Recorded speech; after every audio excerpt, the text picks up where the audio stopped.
Tom Downey here for Titans Today. Coming up on today's show, could Tennessee not be done at safety even after adding Jamal Adams? We'll talk about his role in Tennessee and the potentiality of a Brandon Aiyuk trade on today's show. Now, we've gained some ground against Ravens rundown in our sub-battle to avoid finishing last among the NFL channels. Let's continue to make up ground. You want more free Titans videos? We simply need the subscribers. Hit that sub button right now. As we broke down on the breaking news last week, the Titans added Jamal Adams to help out at safety we'll talk about his role in a little bit. However, they might not be done adding safety help quite yet. Here's what Paul Kuharsky wrote in an Adams-centric piece, I should say. The Titans have been in contact with Justin Simmons, a two-time Pro Bowler who played 8 years in Denver, but his asking price remains high. They have also explored Quandre Diggs, a free agent who was teammates with Adams in Seattle. He's 31 and has been to 3 Pro Bowls. So, they may not be entirely set at the spot. Color me intrigued. I had assumed when the Titans added Jamal Adams, they probably weren't going to add a safety.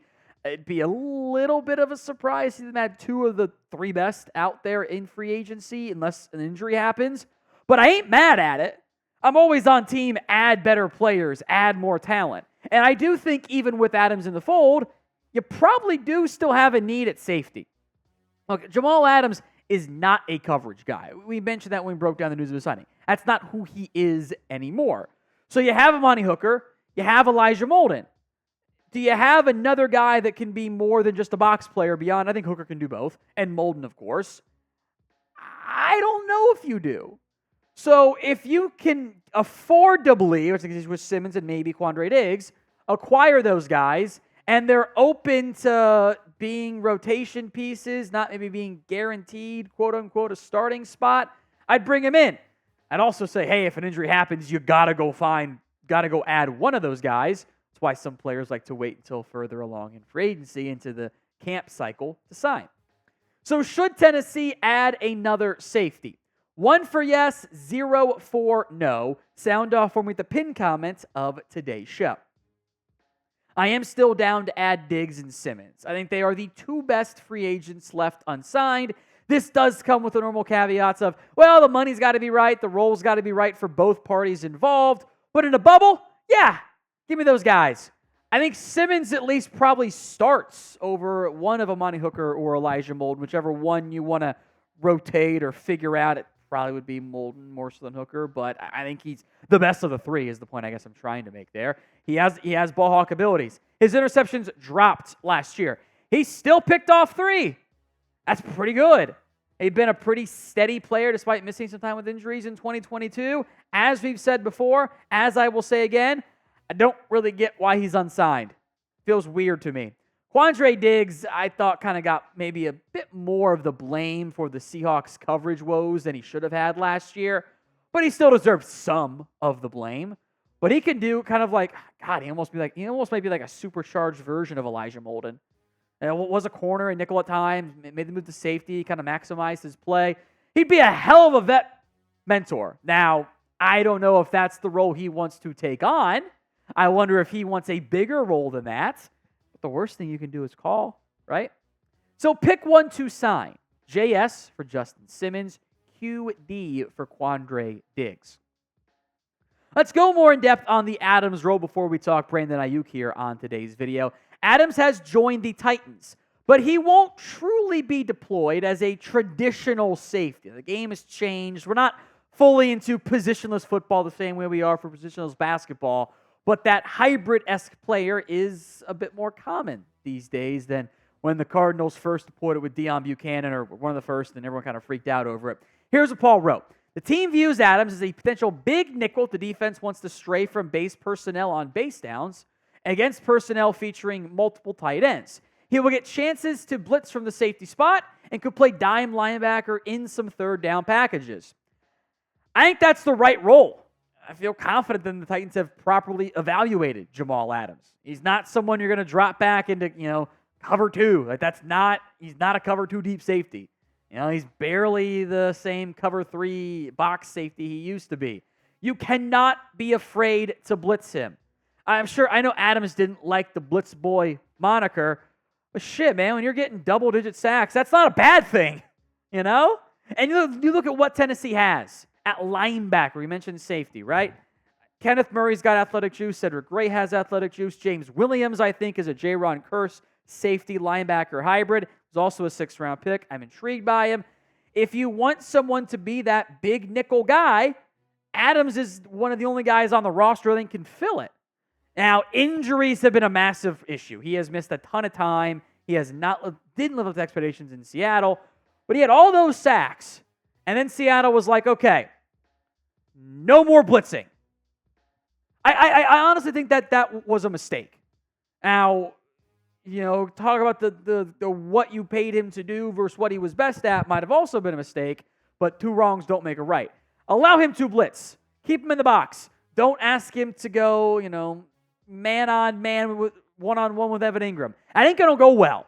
But you use him properly on the vet minimum, I think he'd still be a plus player for you as an asset on your team. We'll talk Brandon Aiyuk here momentarily, but you can get the Will Levis jersey over at chatsports.com/Levis jersey. It's going to take you to that version of it. There's, of course, other styles you can certainly get. Link will be in the comments section and the description of today's show. That's chatsports.com/Levis jersey. The big NFL news from Tuesday was that Brandon Aiyuk requested a trade from the San Francisco 49ers after contract talks went nowhere, have gone nowhere since May. He's trying to get paid. He's basically out of leverage things to try to pull. I am unconvinced they trade him, but if they do, Tennessee be a fit. Here are some of the pros and cons. The first pro, he's awesome. He had an all-pro season on one more target than Elijah Moore did. Let that sink in. That's part of the Niners' offense, and I would assume the efficiency would drop some. But Aiyuk I think he's a clear-cut top 10 wide receiver. There is the Rand Carthon connection. They were both in San Francisco together. I think the number one goal for the Titans this year is at least figure out if Will Levis is your franchise guy. And if it's not, you got to go in a different direction at QB. Having Aiyuk would help Will Levis as much as humanly possible. But the cons are real. Number one, the Niners will not give him away for free. That would be a very expensive trade to pull off. The contract would be even more expensive than what the Titans already invested in at wide receiver. They signed two guys this offseason. I think in reality, any deal you'd have to move DeAndre Hopkins as part of it because it just doesn't make sense from a roster construction standpoint otherwise. But would you trade for Brandon Aiyuk? Y for yes, N for no. Go ahead and sound off in the comments of today's show. I don't think many appreciate how good Aiyuk was last year. On just 75 catches, he had 1,300 yards. Now, I think that probably efficiency is going to drop.